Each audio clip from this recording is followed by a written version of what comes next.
ময়মনসিংহের মেডিকেলের লাশ কাটার ঘরে মৃত তরুণীর সাথে বিকৃত যৌনাচার করার প্রতিবাদে জড়িত হালুয়াঘাট থানার লাশ বহনকারী আবু সাঈদের মৃত্যুদণ্ড ও দায়িত্বে অবহেলার জন্য হাসপাতাল কর্তৃপক্ষের বিচারের দাবিতে মানববন্ধন ও বিক্ষোভ মিছিল করেছে এলাকাবাসী।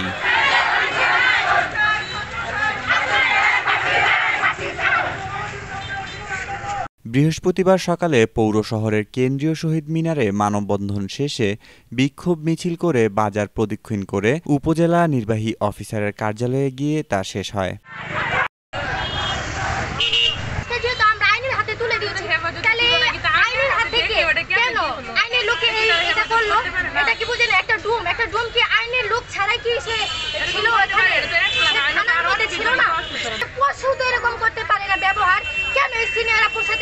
যখন সিনিয়র আপুর আত্মীয়-স্বজনরা সেখানে যেতে কি কেন যেতে দেরি তাকে এটা বলেন, এটা বিচার চাই, আমরা ফাঁসি চাই। এত বড় সাহসী যে কাজটা করতে পারলো, এটা লাশ ছিল নাকি, সে কি পশু? একটা পশু হয়ে যে এরকম করলো। এই ঘটনায় হালুয়াঘাট থানার এসআই জামাল বাদী হয়ে অভিযুক্ত আবু সাঈদকে আসামি করে কোতোয়ালি মডেল থানায় নারী ও শিশু নির্যাতন দমন আইনে মামলা করে।